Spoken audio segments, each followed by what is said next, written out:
No. Really? There's some lake effect where if you're by the lake, it Yeah. never got cold enough. Yeah. Because we got freezing rain. Look, I just looked outside. I was in a huge, No. the worst part of the storm, walking up to Bill King's place to do his radio thing.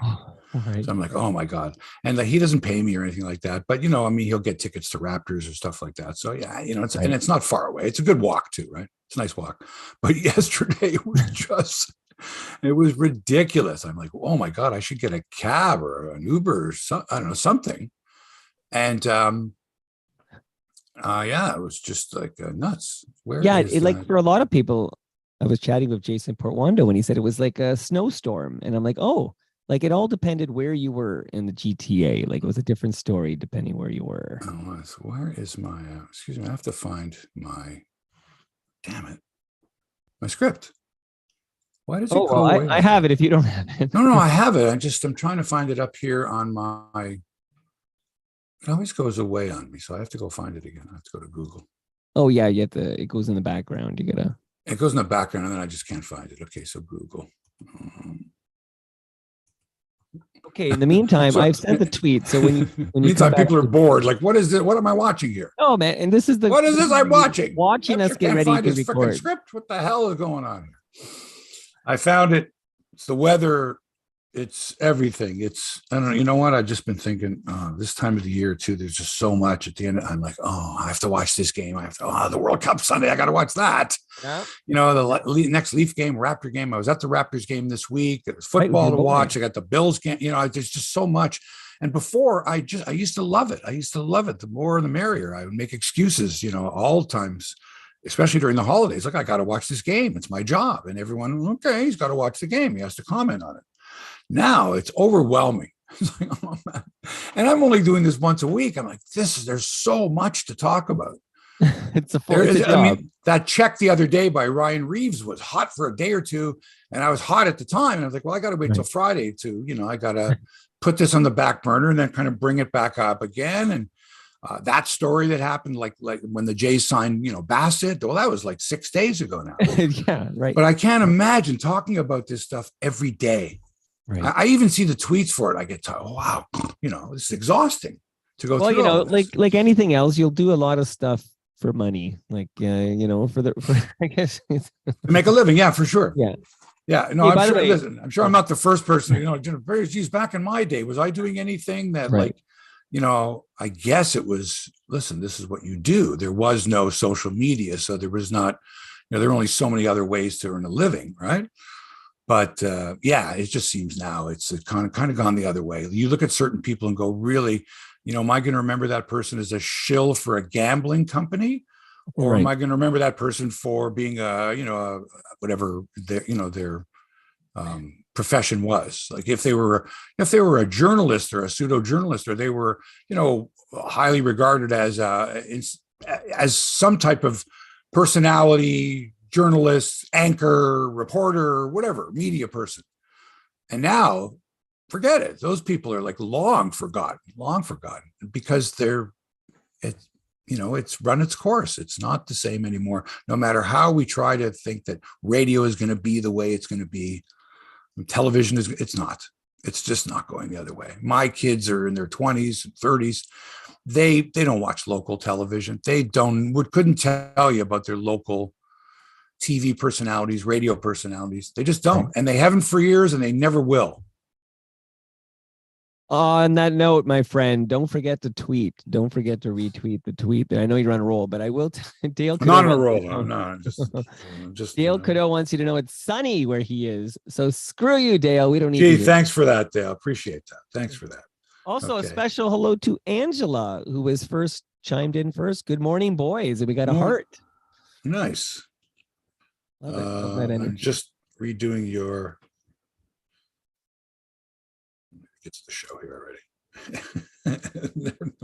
In a pinch, when someone says, "I need a line," come up with a line. Come on, right. I got to come up with a line here. I got something clever and something witty, and I don't have it.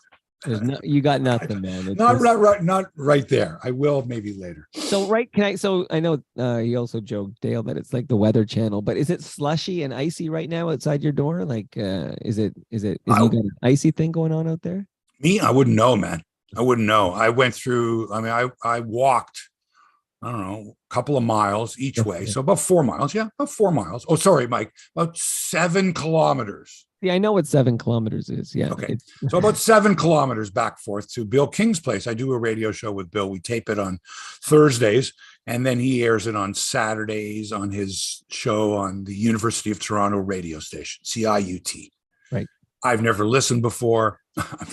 I don't frankly have a radio. I mean, I would know how to get it, but I don't tune in radio that I don't, right. I don't consume audio that way. Right. But anyway, the old way, right? You can tape something, you talk about stuff, you put it in your show. He's got a nice show on Saturdays. Sure. And so I walk there. I go for it's a nice walk, right? Well, yesterday, it's monsoon. Yeah, I don't know about where you were. Yeah, it rained all day. Driving. And I don't have an umbrella, and I don't even have a hood on my coat. I've got my big winter jacket because it's no cold umbrella. And windy.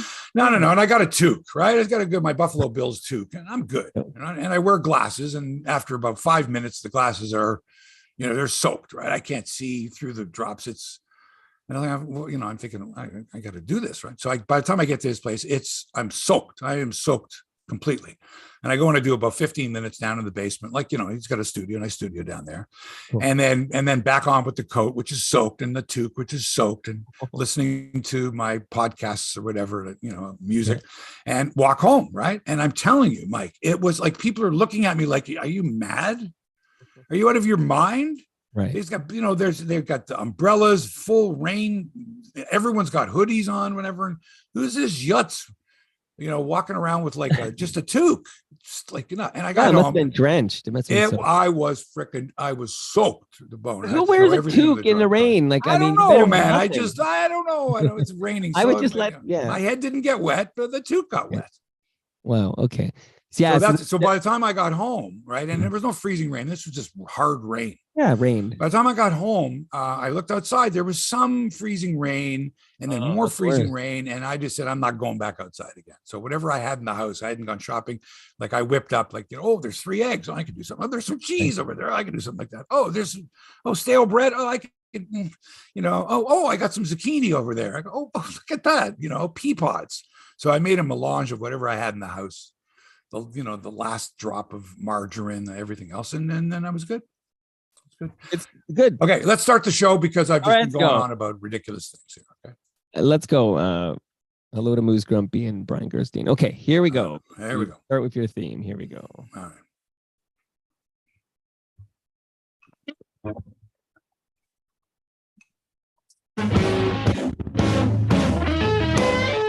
Hey there, sports fans. Welcome to Hebsy on Sports, episode 313 on a rainy Friday morning in Little Italy. I'm Mark Hebsher, along with Toronto Mike, he's New Toronto Mike, because that's where he lives, in New Toronto, which is it's not near Little Italy. Little Italy is like in the middle of Toronto. So let's not get confused. Mike's not really a Toronto Mike. He's an Etobicoke and a New Toronto and Mimico, Long Branch, extreme West Etobicoke Mike. But Mega City, buddy. Mega City. I know. He's GTA Mike. No, but that's somebody else, actually. I'm sorry to say we're in mourning today. Again, it's terrible. The streak is over. Mitch Marner. It's all over. All that hype, all that excitement, done. And the Leafs, their streak is over as well. Well, you got to lose sometimes, I guess. I guess it's time to start a new streak. We'll talk about the Leafs. We'll talk about the Raptors, who are they're going down a rabbit hole, and they're going down fast. 3 ugly losses this week, and Pascal Siakam with a brain cramp. Like, can he not count? Need a 3-pointer. Why are you laying the ball in with 2 seconds to go? A layup's only worth 2 points. We'll talk about that. What's going to happen against Brooklyn tonight? Fuck Brooklyn.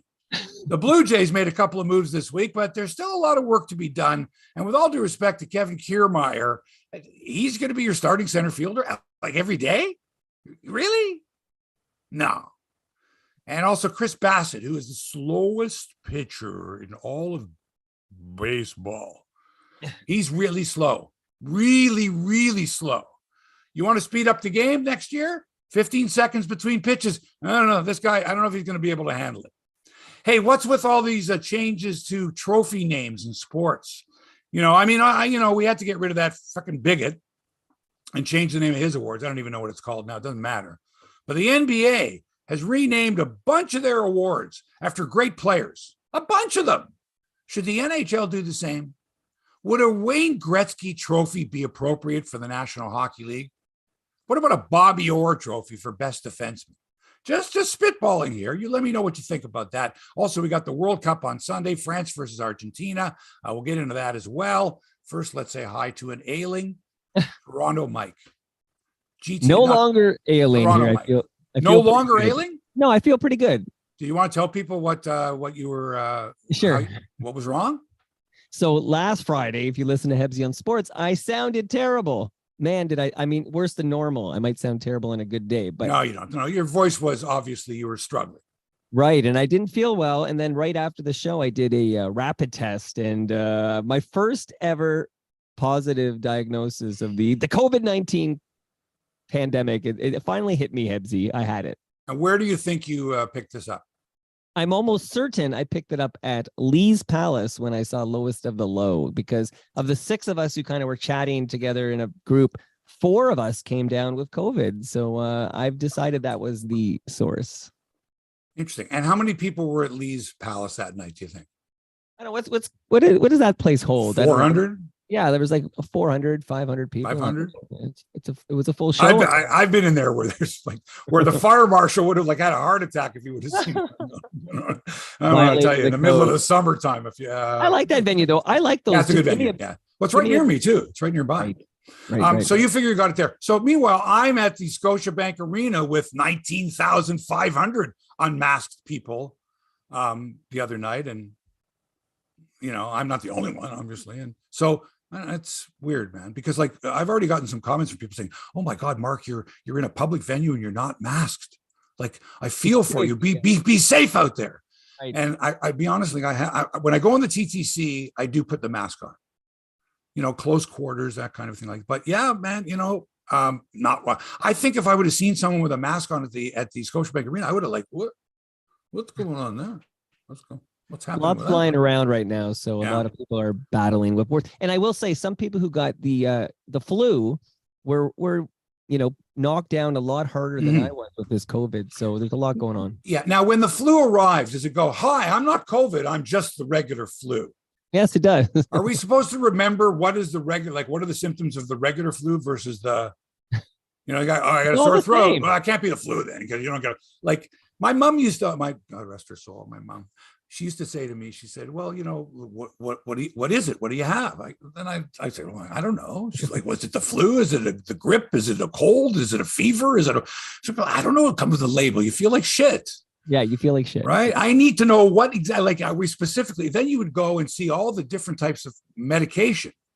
This is for the croup. This is for the grip. This is like, I didn't even know what the grip was. Grip. This is for a high fever. This is for a low fever. This is for during the day. This is for during the, and like, it's mind boggling when you look for, and I don't know what to get. I close my eyes and just grab one, 12-hour Advil. Yeah, it looks pretty good. You can sleep with that. So here I am, as you know, pushing 50, and I'm still, the only illness I really don't want is the one where I'm going to be sick, like I'm nauseous. But if I'm not nauseous, I actually, like, whatever, I'll deal with it. It'll go away. And this had no nausea with it, so I'm fine with it. Like, it came, it went, no nausea. It's a success story for me. Right. I'm healthy, knock wood. Okay, I'm knocking all my wood, Hebsy. Let's go. Where do you begin? Lots going on. Where do I begin? You're asking where I begin?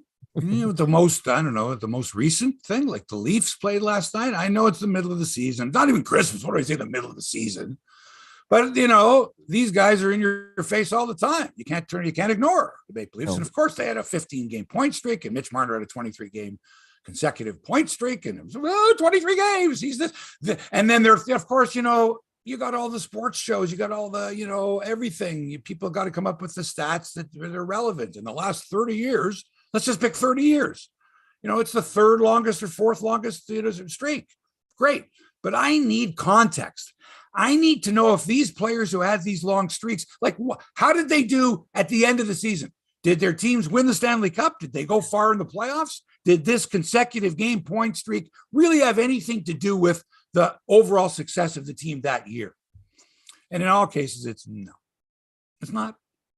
It just isn't. when Pete Rose had his 44-game hitting streak, the Reds didn't win. They didn't win the World Series. They didn't win the pennant. But he had a 44-game during that season. So that's great. So these individual things are all nice while they're going on. But at the end of the season, nobody's going to go, well, Leafs got knocked out in the first round of the playoffs. But hey, that Mitch Marner 23-game consecutive point streak, wasn't that something? Remember that? No, we don't remember that. We're not going to remember that until the archive people come out and say, yeah, back then we were all excited about Mitch. But no, we weren't. I wasn't. Were you, Mike?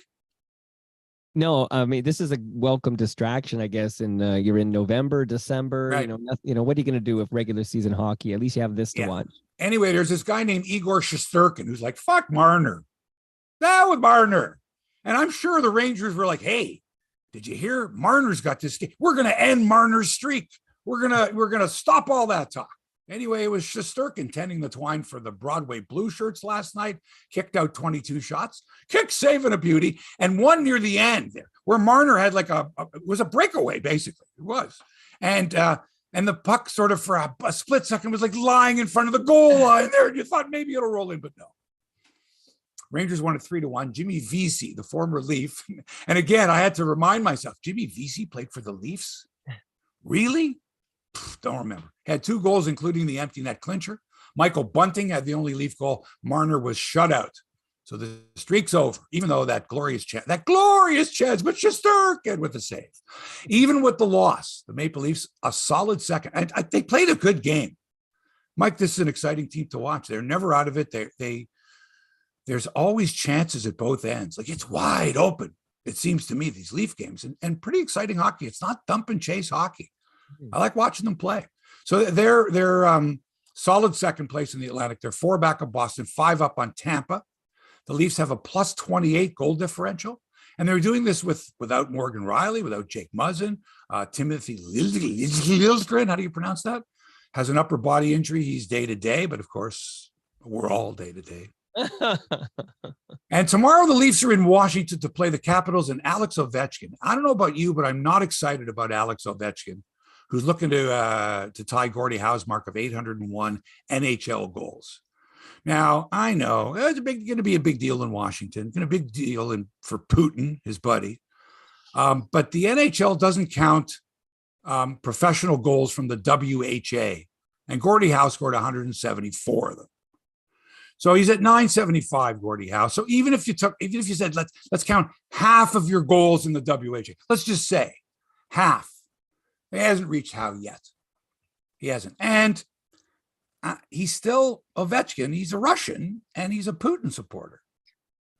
He supports the Putin regime. So it's distasteful to me. So I don't want to talk about that. I don't give a shit. It's disappointing, though. I mean, we can't, this would have been an interesting story, except that it's tough to root for this guy considering that support. Yep, exactly. It's tough to root for him. I don't root for him. I don't want him. I root against him. I want him to break his ankle and not ever, reach the record.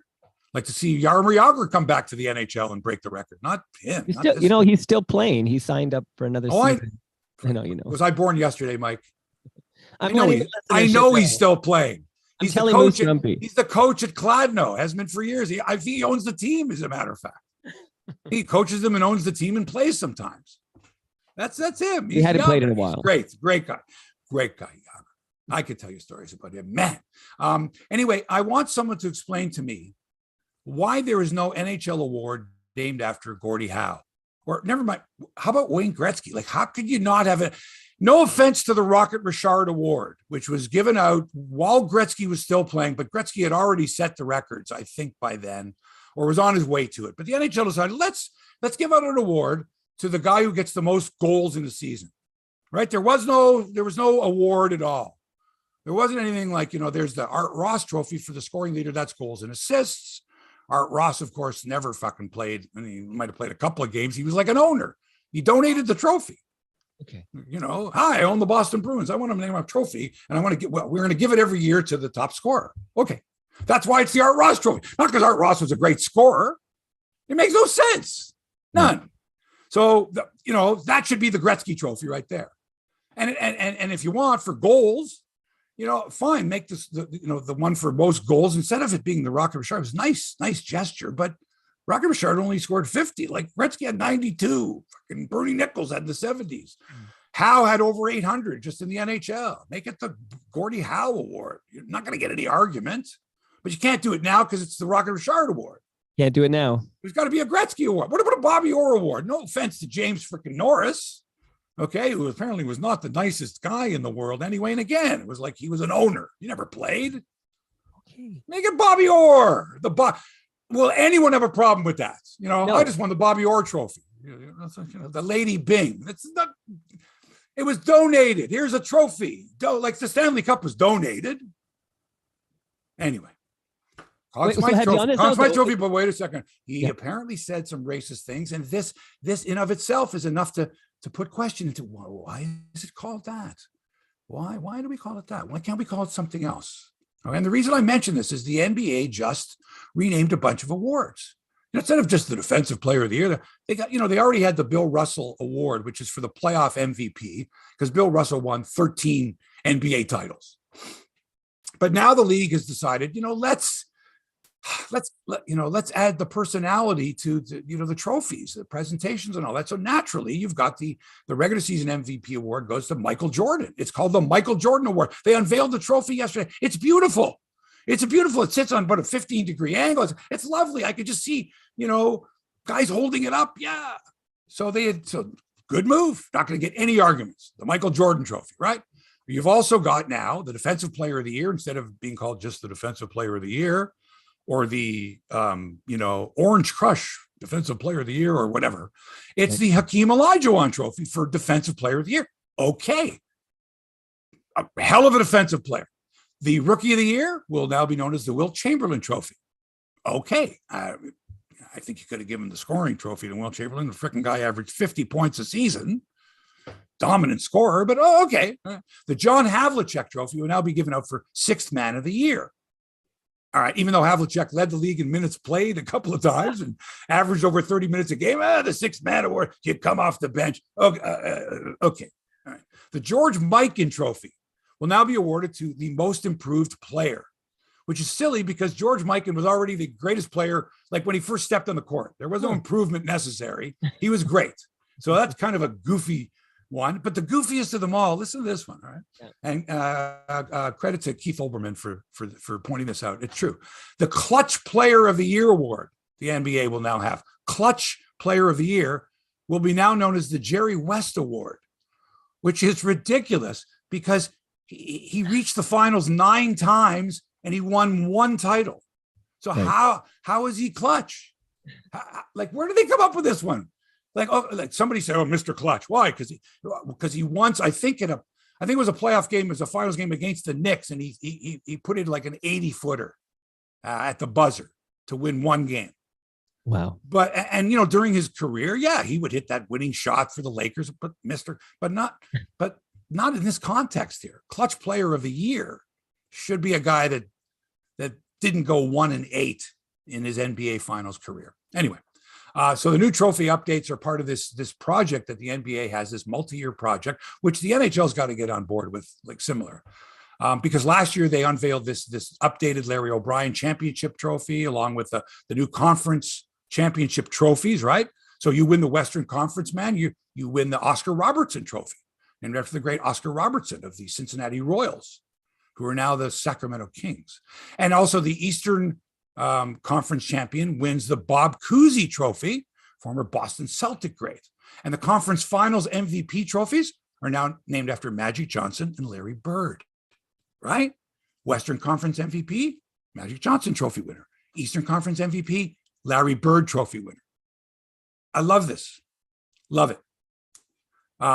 In the NHL, you got the Lady Bing, the Art Ross, the Hart Trophy, which I believe was donated by the brother of Cecil Hart, who was a Montreal Canadiens coach who passed away, if I'm not mistaken. But that's what it was. It was donated under the name of Hart, right? Which was lovely. They donated a trophy. The Calder Trophy is named after Frank Calder. He didn't play. He was the first president of the NHL. It's for Rookie of the Year.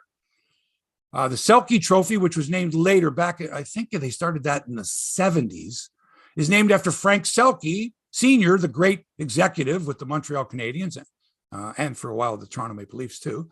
And the Norris Trophy is named after James Norris, one of the owners he never played. His father had money.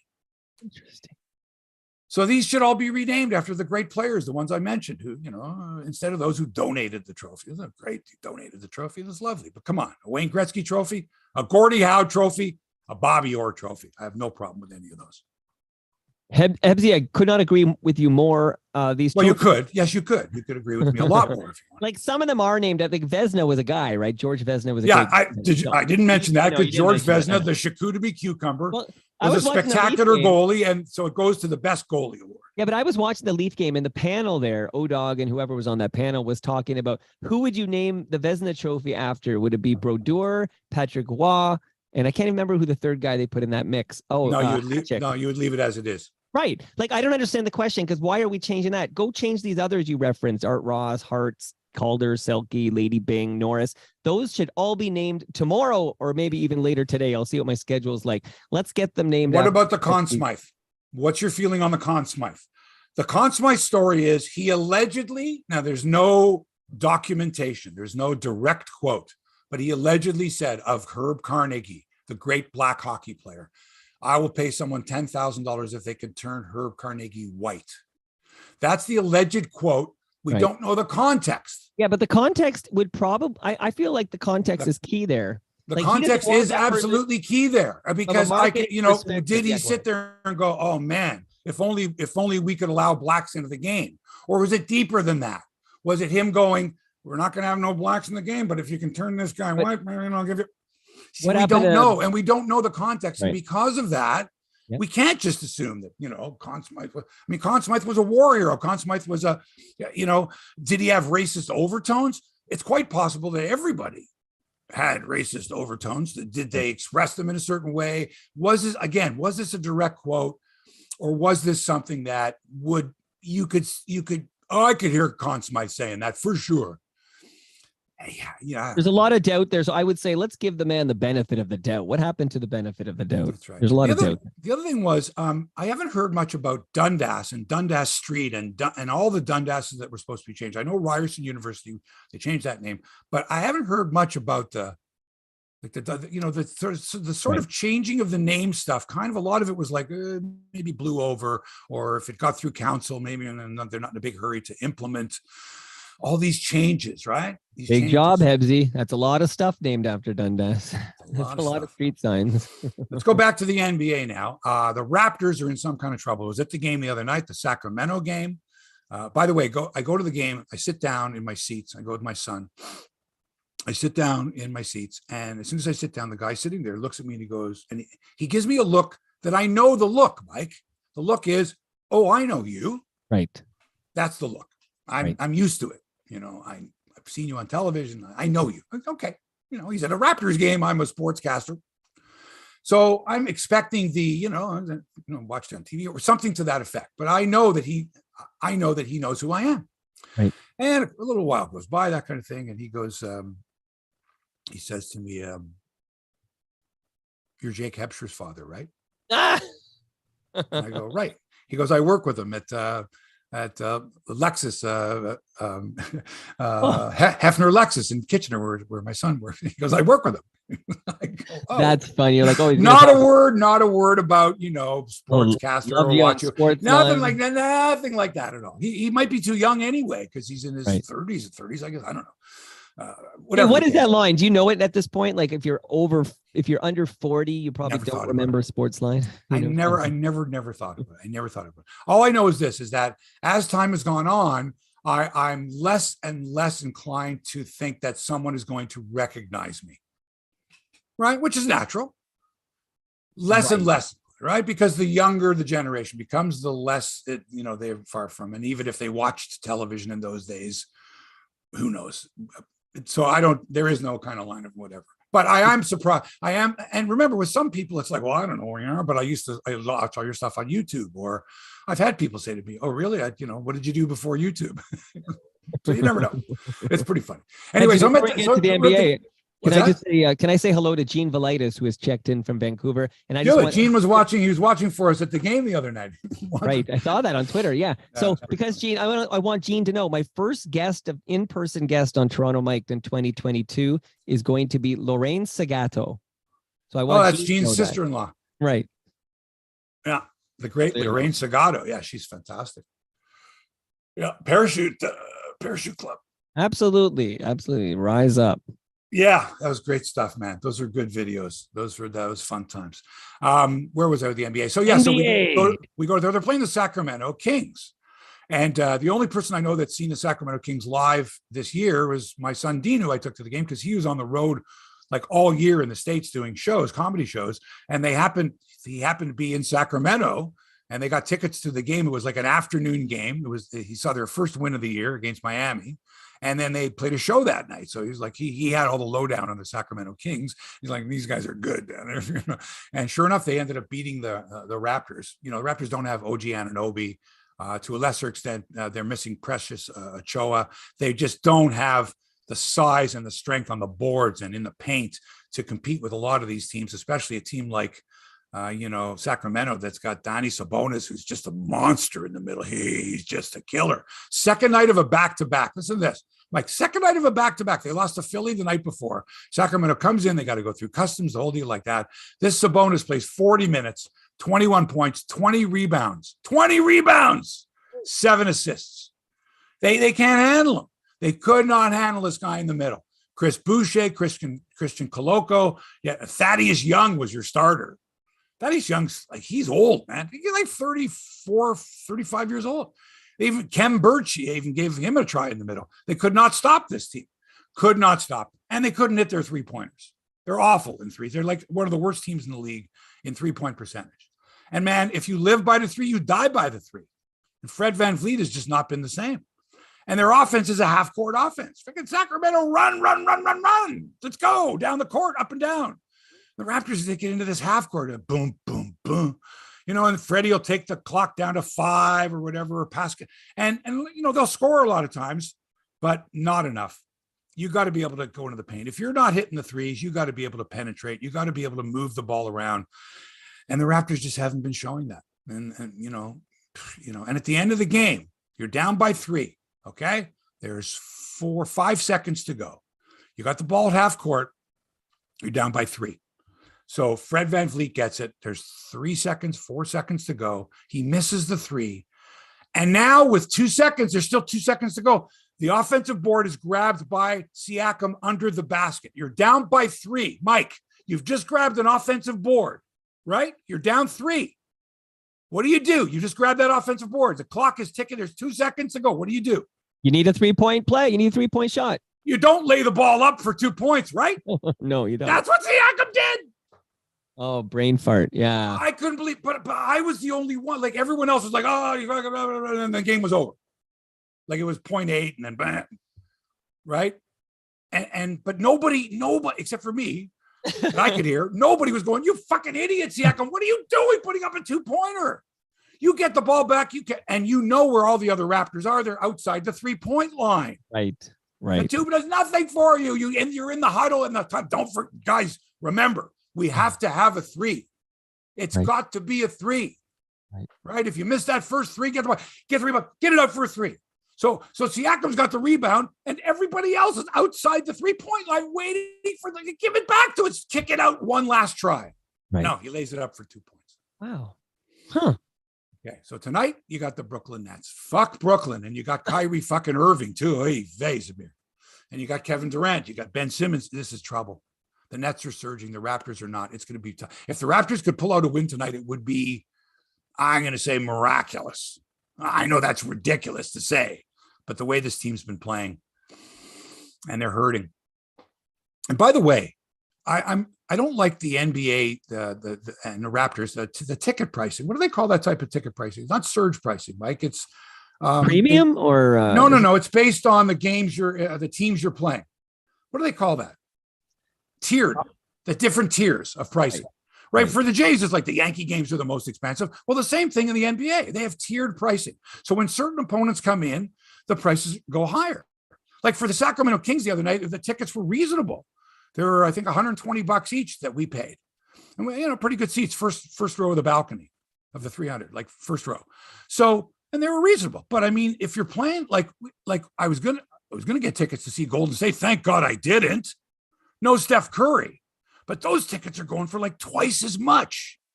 right? And when the Lakers came, fucking Laker tickets were ridiculously expensive. You can't have tiered pricing, Mike, unless you can guarantee that the superstars are going to play. Right. Like, I feel bad for anyone that went to the Laker game. In fact, no LeBron, no AD. Yeah. Like, why did I buy the tickets in advance? Like, I can't get You're rid cheering of them. for laundry, Hebsy. Isn't that what Seinfeld said? You're cheering for laundry. Yeah. You want to know the tiers? But think about that, Mike. They, I'm trying to think. They didn't have it, of course, when we went to go see Kawhi that year. Remember, I told you I had tickets for 6 games. He didn't play in any of them. Right. The dude missed 22 games. Now, I don't think the Clippers, I don't know if the Clippers are part of the tiered price. They might be. But if you buy Clippers tickets expecting to see Kawhi Leonard, good fucking luck to you. So they got to change this. It's not worth it. Well, you know, there's 5 tiers in this dynamic pricing. They've got best value, then they got value, then premium plus, and then super premium. So there's 5 different buckets. So super premium's got to be what? Lakers for sure. For sure, yeah. Right. Yeah. Celtics. I don't know. Yeah. I don't know, but definitely Lakers and Celtics for sure. Yeah. Maybe Golden State Warriors. Like that's the kind. Yeah, there you go. Golden State. I'm sorry I missed that. Of course, Golden State. I don't know, and obviously the bottom teams are the ones that the Portlands, the Sacramentos, I don't know, Dallas, maybe. Although Jokic or what's his name is pretty good. Anyway, all right. So that's my thing on the pricing. I don't like that at all.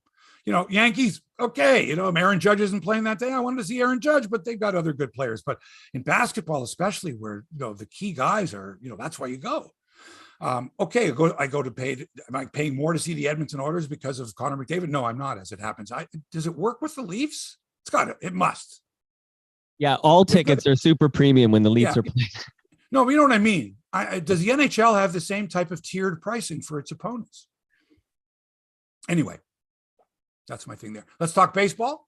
Kevin Kiermaier, who killed the Blue Jays for years. How many times did you watch Kevin Kiermaier play? Say, God, I wish he was playing center field for us. Even during the Kevin Pillar era, did we not go, oh, if we could only get Kiermaier?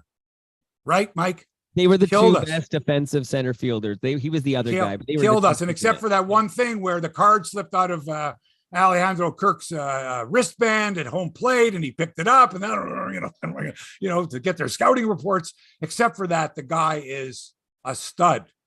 Okay, a well-liked player by his teammates, by fans, gives it all. But he's 33 years old and he's injury prone. And now he tells us that he's the starting center fielder. That the Blue Jays didn't say anything about a platoon. He's the guy. It's his job to lose. Now, if that's the case, I'm worried here, Mike. I mean, to me, Kevin Kiermaier is going to make a great 4th outfielder. He's the guy you bring in, way better than Bradley Zimmer or Jackie Bradley Jr., but not your everyday starting center fielder. No. Your outfield of Kiermaier, Springer, and Gurriel. No, not sure. No. You're not filling in the role that was served by Teoscar Hernandez very well if Kiermaier is the guy only. If he plays 110 games in center field, you need somebody else and somebody good. And out of those 110 games, maybe 60 of them are as the emergency or the defensive replacement in late innings, right? But not to start every day. And even then, he's your number 9 hitter, and he's not a very good hitter. And he's hurt all the time. He's coming off hip surgery. So you got to replace Teoscar Hernandez, the power, the ability to play. Not that Teoscar Hernandez was a great outfielder, far from it, but I don't know, an everyday outfielder that's got some power.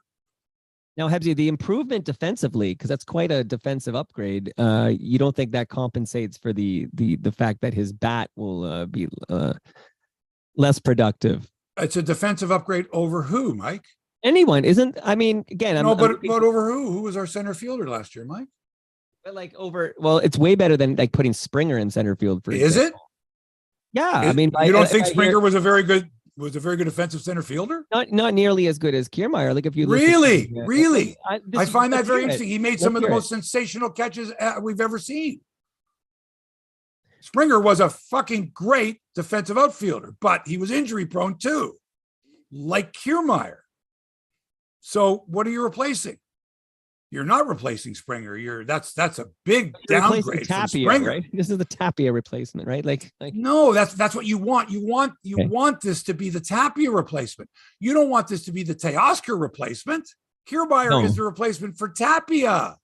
Right. Play some games with a platoon. Anyway, but every player wants it's their job till they lose it. Like but they didn't say to him because they don't know if they can find another outfielder. Well, who's the boss? Right? It's Angela. We know who the boss is. Like every player wants to have the job until they lose it. Like this is just the mentality. Who's he going to lose the job to? That's the question. Who's the other center fielder? They haven't got him yet. So there's where another. Do you replace Teoscar in the ball? batting order? Where do you replace Teoscar in the batting order? Is there another move coming before spring? Fucking right, there better be. And you're probably going to trade one of your catchers to do that. You better anyway. So Chris Bassitt, they fired earlier. Oh, Chris Bassitt. Chris Bassitt. Anyway, a buddy of mine who's a Mets fan says to me, "Oh, Chris Bassitt, you're gonna fucking fall asleep with Chris Bassitt. Chris Bassitt takes fucking shakes off the fucking catcher all the time." I'm like, come on, he can't be that bad. So of course as I want to do, I go and I do my research. And I look at Chris Bassitt's starts. Now, this guy goes 6 innings. He's a 6-inning pitcher. He went 8 innings a couple of times, 7 innings, but he's basically a 6-inning pitcher. 30 starts, 180 innings, that type of a thing. And so I'm looking. So last year, 2022, his starts, okay, elapsed time of his starts. Ready? 314, 324, 320, 332, 318, 315, 330, 341, 350, 351. Then he's 255, 258, 239. Okay. Then 302, 3 hours, 337, 305, 310, 316, 318, 322, 328, 309, 314, 236, 309, 331, 321, 306. Do you want me to go through the year before that too? Keep going. Mike, unbelievable. 328, 245, 339, 242. 319, 304, 304, 310, 333, 302, 259, 333, 244, 308, 234, 315, 239, 255, 326, 318, 330, 327, 316, 308, 246. Man, it's 3.25 per game. It's a lot. Next year, a pitcher has 15 seconds to deliver the pitch with nobody on base. 15.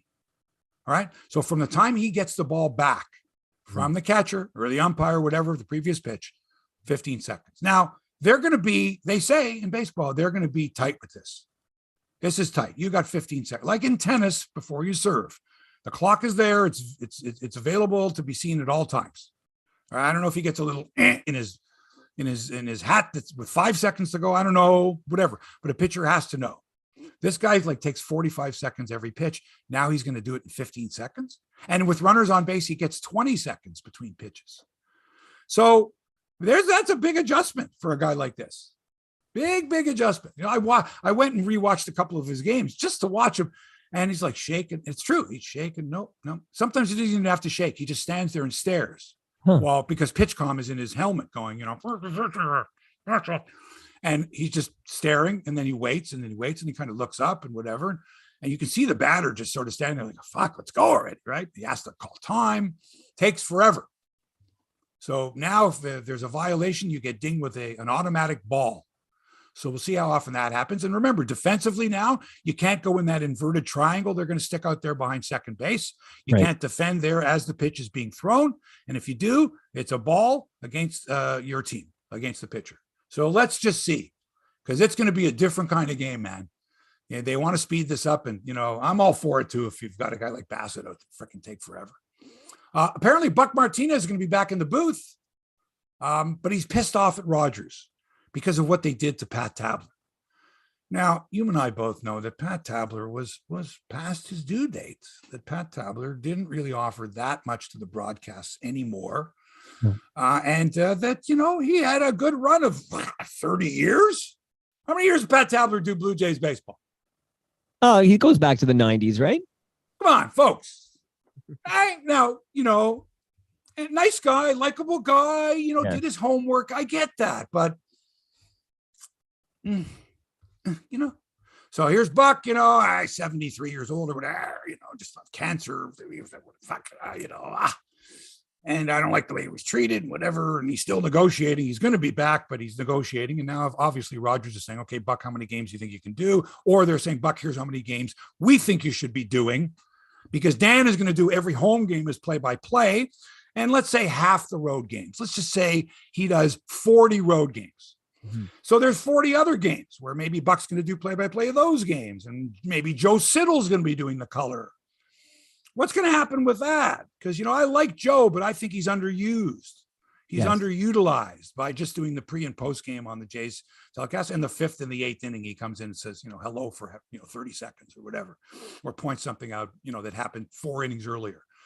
I liked him doing color on the radio, and I think he's perfect. And I'd like to hear Caleb Joseph as well. I'd like to hear other voices. So it was time for Pat to go. That's the way it is in the business. Okay. I would argue this way, like, unless you worked with the man like a Buck Martinez, right? Or, you knew him personally. I don't think there's a Blue Jays fan other than like, oh, he was here a long time and he was a nice guy, because by all accounts, he's a nice guy. There's no Blue Jay fan upset that Pat Tabler is not going to be calling Jays games this next season. Right? Right. Now, again, if Buck doesn't do the games, are people going to be upset? Well, it depends who replaces him. Depends who the other voice is. Right. When Matt Devlin's doing the games, I'm there. Matt's good at baseball. He knows his shit. He's a good broadcaster, pro. So, part of it is the chemistry for sure. Not as much on television, though. On television, the pictures can tell the story. I don't need somebody saying to me, oh, there it is. I can see that. I need other insight. I need something as the play is being reviewed. I need this. This happened to me once back, in Kansas City. There was a close play and something like that. Somebody that can spin yarns, tell stories. I've been watching the Shaq documentary. It's a series on Crave. Fucking fabulous. It's all storytelling. It's one long story. It's wonderful. I listened to Rex Chapman tell his story, on the Kenny Mayne podcast. Kenny Mayne didn't even say, hey, what's the story? Like, you had drug problems, gambling problems, you were down. He just sort of, it happened organically, like you're talking. It was fantastic. He went on for, I'm telling you, maybe 20 or 25 minutes telling this story. Like my mouth was hanging open. Wow. He's letting it all hang out. This is great. I need to hear stuff like that. I want storytelling. I don't want just the stat, the there he is, it's safe. Let's look at it again. I don't need that. I need something else, especially on television. So next thing, just so recap here. So we have obviously Dan Shulman calling all the games at the Dome. And then you got whatever, let's say there's 40 road games. Let's just say he said selected games. He wants to take time off too. He's got young kids too now. And anyway. So that those 40 games, it sounds like as we speak now that Buck Martinez will be calling those 40 road games. Not necessarily. We don't know that. We don't know that. We don't know. Like I said, Matt Devlin maybe does some games. I don't know. Maybe Ben Wagner steps into the television booth and they are grooming someone else on the radio. So, the radio broadcasts last year were awful when Ben Wagner had to share the booth with somebody because whoever he was sharing the booth with wasn't a professional broadcaster. Was a writer or was one of the Sportsnet people, and they were okay. And I'm not sure if it was Arden and or Ben Nicholson Smith, but their voice wasn't interesting or commanding or sing-songy or whatever it was to get my attention. It was too monotone and not an interesting voice to listen to. And as well as I do, Mike, we've discussed this before. There are certain people that write beautifully, that just the words flow beautifully, that when you look at it on the page of a book or on your screen or whatever, it's wonderful. Yeah. And then when you hear that person speak, they don't articulate it verbally anywhere near as well as they do in print. Right. And to me, that's disappointing. It is. There are some people that can't write worth of shit, but they can tell you a story and articulate it a certain way that's interesting and entertaining and keeps your rapt attention. And there's others who are like, you're like, I'm sorry, I just cannot listen. Please write me something. Write me something beautiful, but I can't listen. Now, Craig Miller on your YouTube channel, because we're live every Friday morning, 9 a.m. Eastern on your YouTube channel. If people are listening on the podcast, they should join us. It's interactive. I read the comments. And Craig is wondering aloud about Dan Shulman's son. Yes, Ben Shulman, his son from his first marriage. Yes. Just wondering aloud whether it's Wow. whether he's going to get a tap on the shoulder and come back to Capital City. I wonder. I don't know who is in the pool, and I don't know. We're all speculating here. I don't know if they're actively looking for someone. I know that Ben did a series last year, might have done a couple of series, maybe half a dozen games, where he was doing for when Ben Wagner went on holidays. Because everybody's got to have a holiday. And baseball season is grueling. Long one. And you and I agree, Joe Siddall, underutilized, would be wonderful doing color commentary on the Sportsnet broadcasts. Because we know with Joe that he's gonna, not that the other guys don't tell it like it is, but Joe is, there's an authority there, right? Where he explains stuff to you, which I love. I love when they go inside baseball with Joe and he squats down behind the plate, with his suit jacket, on or whatever, and is giving you these tips. This is the stuff that when I first started watching baseball, Tony Kubek would do. He couldn't show you visually, but he would explain to you, this is a one-way lead. Look at the size of that lead. He's not stealing. He wants to measure how far he can get off the base to draw the throw, how far he can get away. That's not a stealing lead. I'm like, oh, so little things like that that stick to you. Go, oh, I learned that from Joe Siddall. I learned that from Tony Kubek. I learned that from so-and-so. That's what I want. That's what I think people are looking for. And I think Joe would be terrific. Does he want to be an everyday color commentator? Well, I would have gone with this pitcher. I would have gone with that. Hey, I kind of like that. I want to hear. I love hearing Tony Romo go before a play. Well, they're going to run a quarterback keeper here to the left side. They're going to pull the guard over here. And then the play happens. Like, I love that. Right. The same way I like to, 2-2, I might go with the slider here. I love that. That's what I want. I want the experts telling me, if I'm the quarterback, this is the play I call. If I'm the catcher, this is the pitch I call. Okay. Yankees have signed left-handed pitcher Carlos Rodon for 6 years and $162 million. So the Yankees aren't going away anytime soon. You got to get a better lineup, Jays, if you want to compete with the Yankees. That's all there is to it. And the Giants, the San Francisco Giants, who lost out on Aaron Judge, lost out on like everybody, lost out on Correa, Correa Rondon, the other Carlos they got. Say, oh, we want to get Carlos. He said, oh, okay. Oh, Carlos. Yeah, no, we couldn't sign him. No, not him. This Carlos Correa, 13 years and $350 million.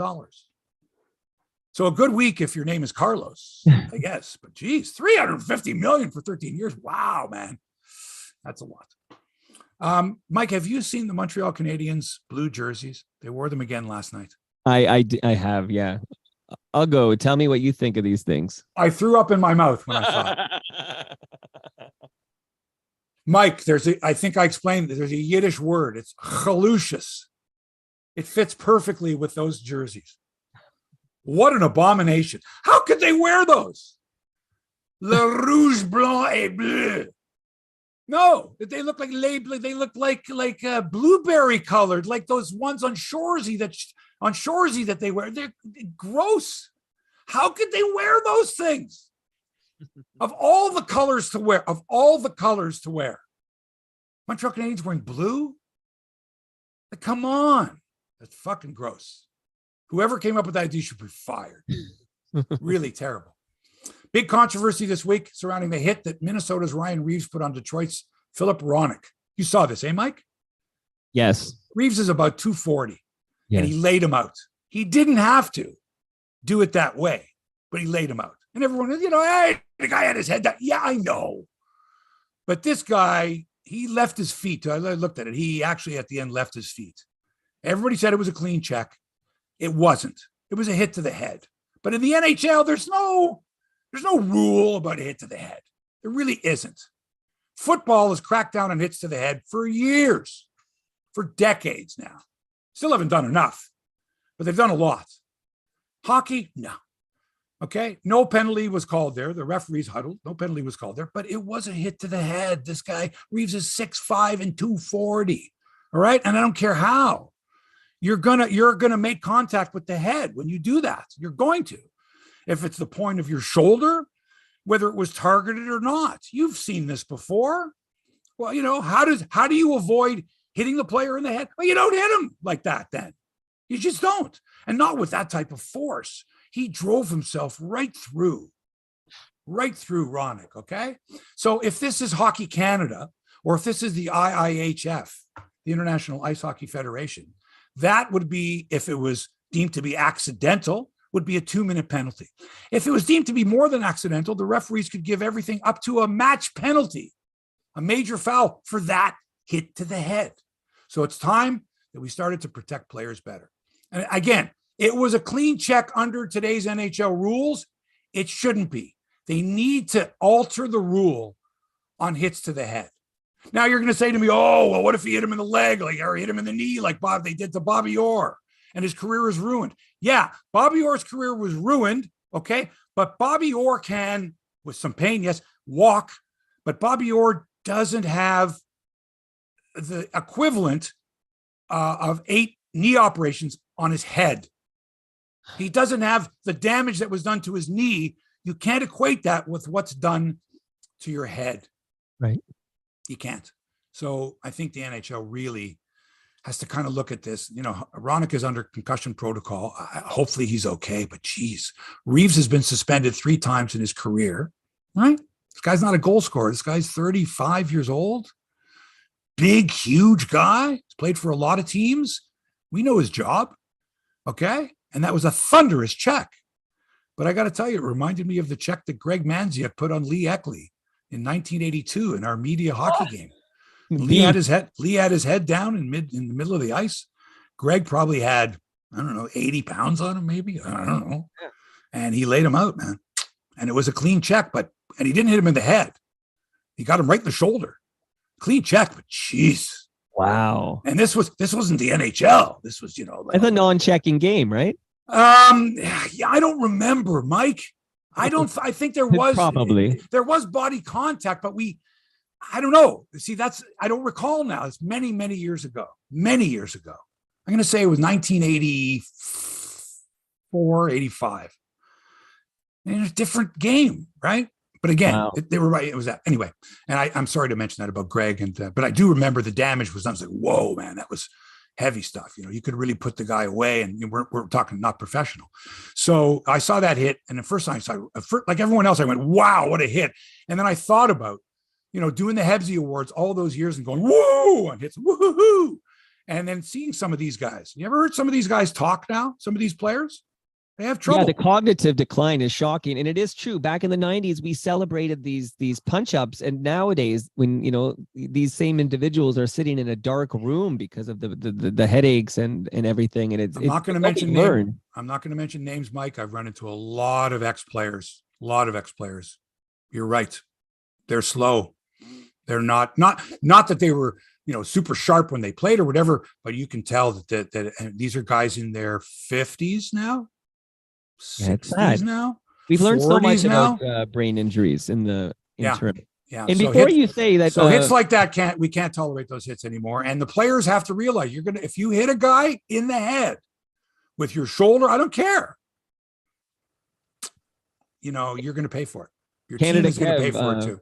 You're right. And Canada Kev in the live chat points out that there is some cognitive decline by Bobby Orr because he did endorse Donald Trump. So.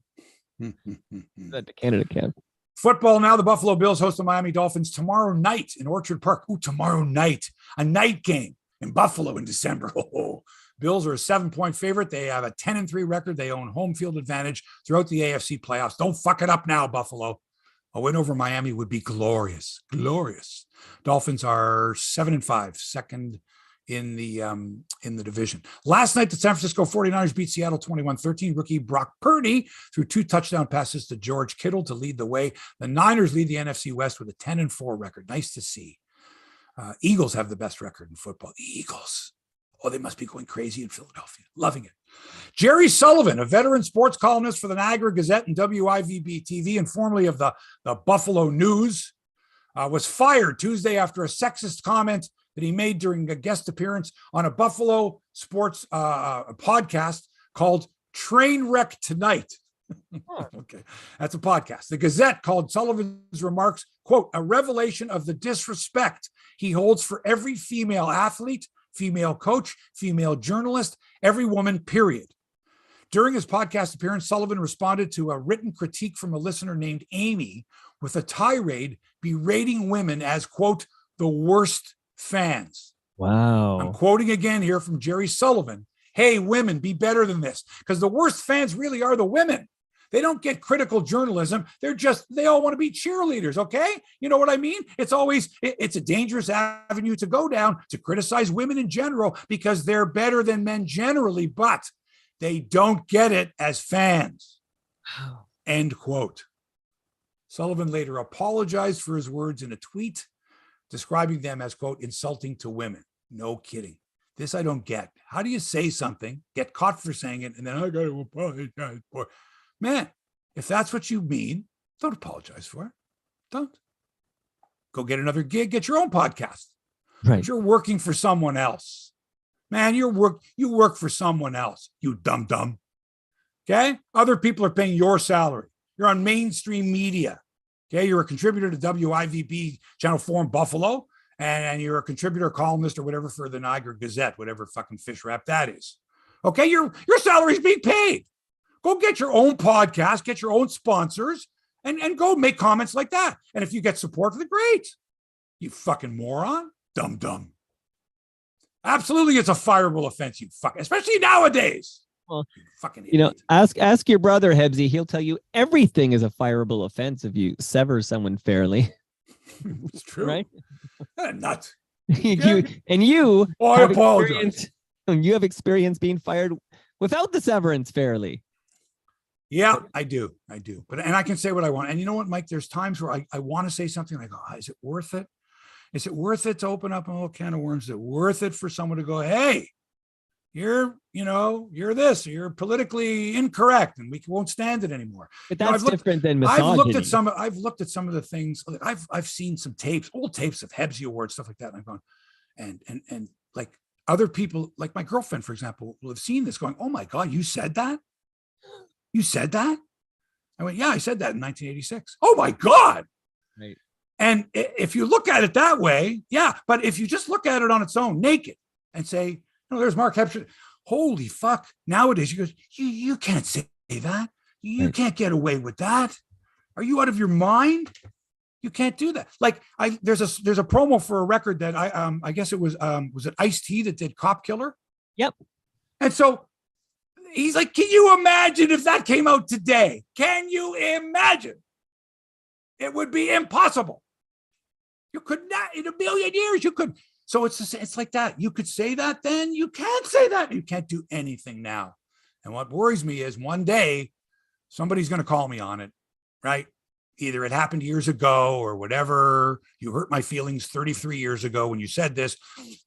I'm going to apologize in advance because there was never any intent to hurt any feelings. And if that was okay in the day and it was pushing the envelope and some people were upset, most people weren't upset, right? You're always going to upset some people.